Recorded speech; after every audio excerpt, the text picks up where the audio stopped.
Hi, I'm Izabella Smith, and for my leadership interview for spring 2020, I interviewed a man named Dennis Snyder. So, Dennis Snyder is a Chief One Officer in the U.S. military and is stationed in Fort Rucker, Alabama. He has been in the military for 25 years and has been a pilot for 17 of those years. By trade, he flies Black Hawk helicopters and has flown many reputable people and many important people in the United States, including the Vice President.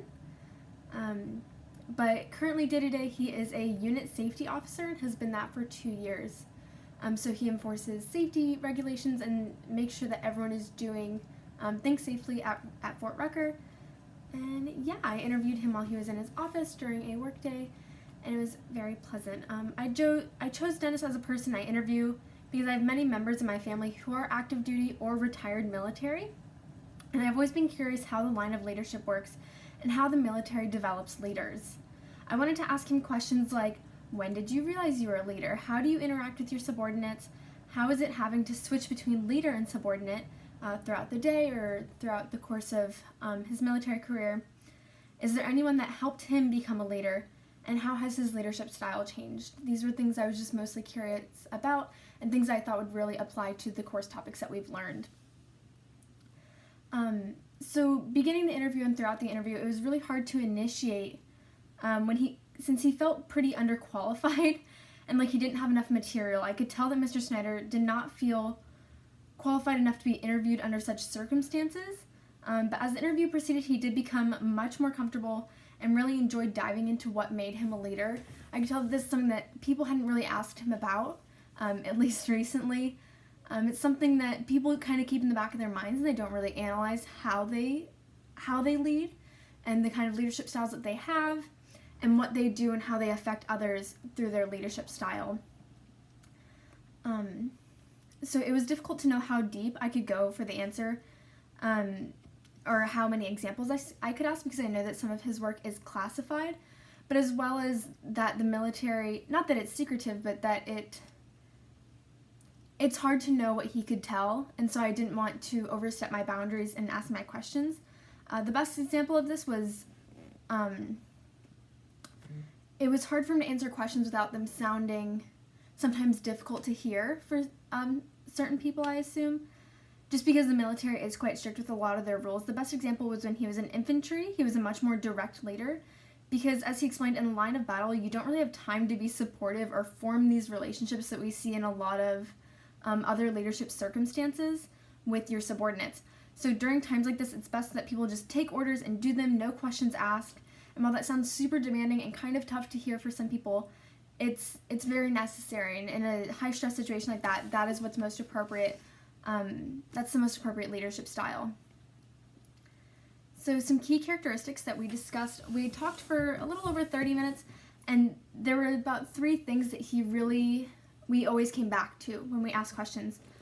So the first one was that as a leader, you should listen more than you speak. Listening to people's concerns and making decisions based on the group's feedback. Oftentimes you go in front of a group of people and you say, this is what we're doing, this is the orders I've been given, and not that they'll riot, but they have some feedback and they say, I don't think that's the best way to do this. And even when he explained, when I asked him about being a subordinate versus being a leader and how to switch back and forth, a big thing that he said is that as a subordinate, you have to understand when it's time to speak up and when it's time to ask questions later.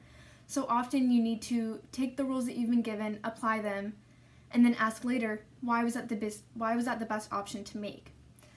But also, if you find that you've been given a set of rules, a set of directions, and you find that there's a better way to do it, and that the rules and directions that you've been given are actually hindering your progress or hindering the outcome that could happen, then it's best to pull the leader aside and have a civilized, respectful conversation with that leader and say, I don't think this is appropriate, and here's an idea that I have that I think we would be much more successful with.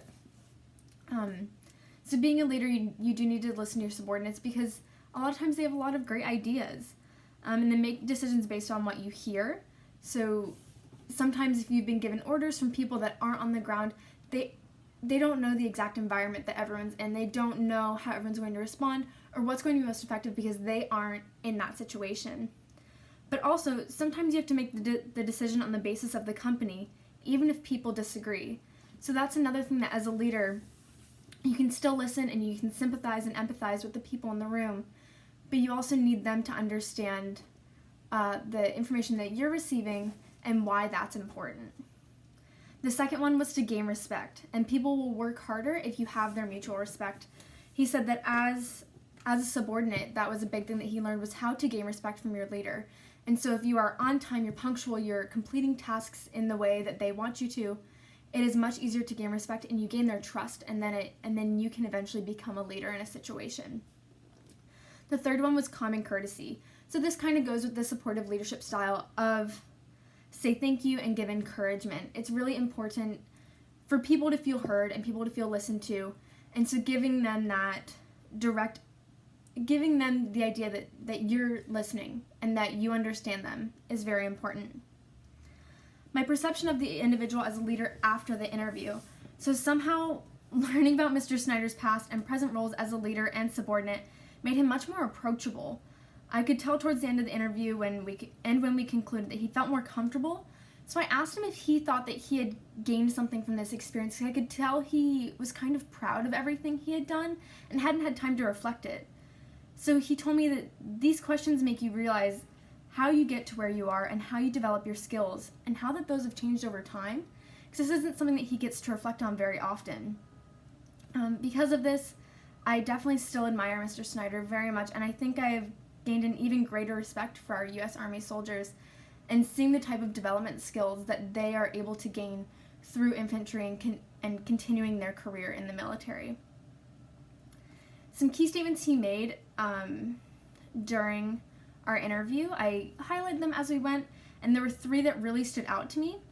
The first one was when we talked about how his leadership style has changed. So he said it had definitely changed. It used to be, I outrank you, listen to me, I am your leader. And then eventually, and especially as a unit safety officer, he realized that being more hands-on and being that supportive leader worked a lot better for the subordinates that he was working with. So that is how he changed that. The second one was that as a good leader, you come back and explain why you made that decision. So going back to how sometimes subordinates just have to listen and complete that task, and then they can ask questions later.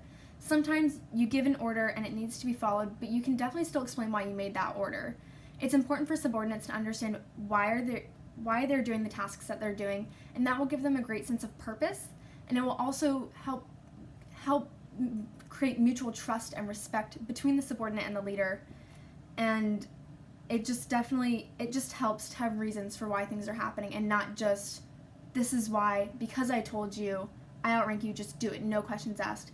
It's important to have a line of communication and understanding as to why things are being accomplished.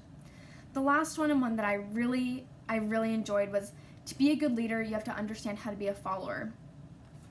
So prior to the military, Mr. Snyder had not really seen himself as a leader, but throughout his experience, he's really enjoyed the leadership. He's really just enjoyed being a leader, and he's enjoyed guiding people to finishing tasks. He doesn't like being in charge, but he likes helping others complete their tasks. So even as he's been a leader at different ranks and utilized different leadership styles, he has still experienced being a follower every single day because he's still outranked by certain other individuals. And so that's important because being a good follower teaches you how to gain respect from others and gain people's trust. But it also shows you how, as a leader, other followers will respond.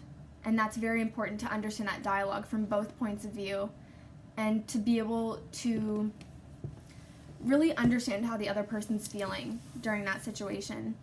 I think this was a very rewarding experience, and I'm very grateful that I got to understand Mr. Snyder a lot more and understand how the U.S. military develops leaders and kind of guides people through really difficult situations.